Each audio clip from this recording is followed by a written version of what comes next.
before we start, make sure to subscribe to my channel and share your thoughts in the comments. I want to hear what you would do if this happened to you. I remember walking into that party, thinking it would be just another Friday night with friends.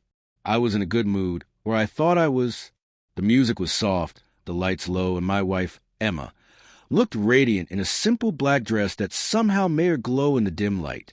Everyone was laughing, glasses clinking, and I smiled, feeling the kind of pride only comes from years of shared life. But nothing could have prepared me for what happened next. Emma grabbed my hand mid-conversation and pulled me toward the center of the room. "I have an announcement," she said, her voice carrying over the chatter. The room quieted instantly, all eyes on us. "We're going to be parents," she said, her smile wide, almost too wide. For a moment, my brain froze. I forced a smile, clapping and nodding like I should, but inside, a strange cold feeling spread through me. I stayed calm on the outside, because I didn't want to ruin the moment for her or for everyone watching. But my mind was spinning. We hadn't talked about having kids yet. Not seriously. Not now. We were barely keeping our schedule in sync. Her work trips were frequent. Late nights were normal, and lately, she had been different. Distracted. Always stepping out to take calls. Shutting her phone screen when I came near. Brushing off questions with jokes I couldn't laugh at.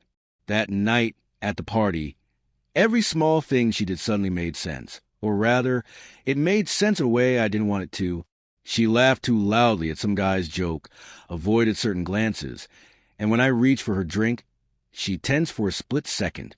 For the next week, I tried to rationalize. Maybe I was being paranoid.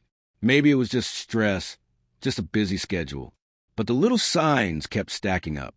A text I saw from someone named Alex, deleted before I could read it. Phone calls at odd hours. Excuses that didn't sit right. I wanted to trust her. I really did. But there was a gnawing doubt that wouldn't leave me. Then the accident happened. I was charging my phone in the living room when it buzzed. Emma's phone, forgotten on the couch, lit up with a notification. A picture, or maybe a message. I couldn't tell immediately. My curiosity, or maybe fear, took over. I unlocked it. The text hit me like a punch. Months of hidden conversations, plans, promises to someone else. A name kept appearing. Alex. Pictures of her at lunch. Texts filled with inside jokes I wasn't part of. Casual affection I hadn't seen in months.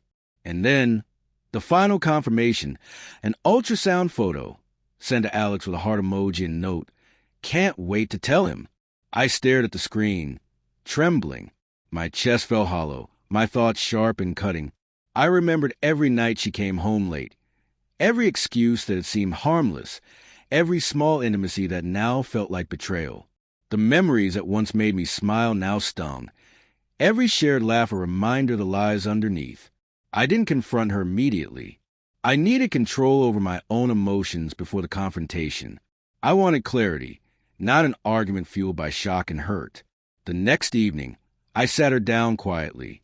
The apartment was still, heavy with tension.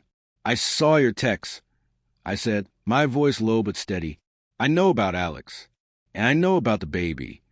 Her face paled, and she opened her mouth to speak, but the words faltered. Guilt flashed in her eyes, the first raw, unfiltered honesty I had seen in weeks. I didn't mean for it to happen," she whispered. "I didn't want to hurt you." I could feel my anger rising, but I stayed calm, just as I had at the party. "It's not about meaning to hurt me," I said. "It's about trust, and that's gone." We talked for hours, her trying to explain, me trying to understand and failing. I could see her remorse, her fear, but it didn't erase the betrayal. I realized then that love doesn't always fix everything. Sometimes it just teaches you the limits of your patience, the depth of your self-respect, and the necessity of letting go. The decision wasn't easy, but I knew what I had to do. I moved out a few weeks later. It wasn't dramatic. There was no shouting, no broken furniture. Just quiet, final, and firm. Walking away was heartbreaking, but also strangely liberating.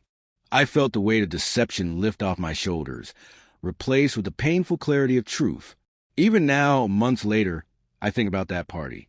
about her announcement and my calm reaction. It wasn't acceptance, it was survival. And though the memory stings, it also reminds me that self-respect can survive betrayal. I learned to trust myself again, even when others fail you. Life goes on. I found peace in small things: morning runs, long drives, coffee on a balcony at dawn. The love I had for her taught me how deeply I could feel, and the betrayal taught me how fiercely I could protect my own heart. So, if you're watching this, remember, trust is everything, but self-respect is a foundation.